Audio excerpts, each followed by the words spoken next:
Pavitra, I'll come to you on housing. A little bit of a thrust on affordable housing was seen. The finance minister also talked about the number of homes, the fact that she would want people in shoals and, huts to actually upgrade and live in rental apartments if that's what it comes to.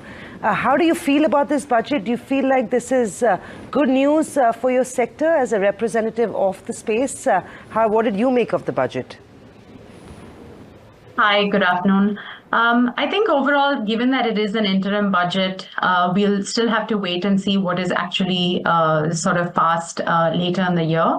That said, maybe this is an indication of the kind of focus housing will get in the final budget.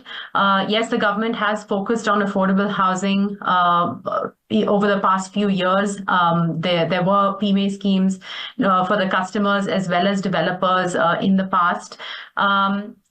However, I think that the focus today that they're talking about is extremely helpful for certain sections of society.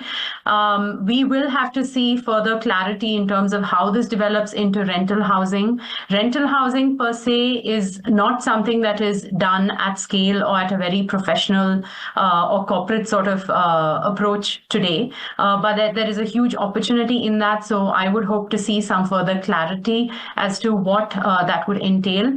As a developer, I think through affordable housing, where we are serving the bottom of the pyramid, that has to come with some kind of partnership with the government on ensuring that we're able to get land at a decent cost so that it makes sense to develop and transfer at a reasonable price that makes sense to those who need it the most. What we've seen so far in the affordable housing schemes is, many of us have done projects in that particular price segment, but it's really just reduced the size of the houses rather than the cost per square foot that eventually the customer has to bear. So I would hope to see something on the land cost front and maybe some better financing schemes for the buyer as well as the developer.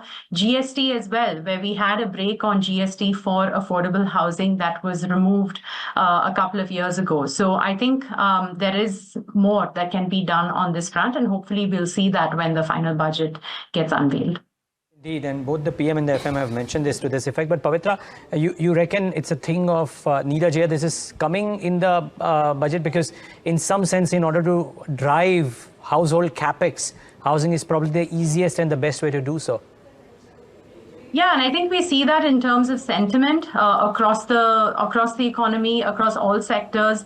They did mention also that average real income has increased by 50% in the last 10 years. That's a fantastic number. It gives a lot of perspective.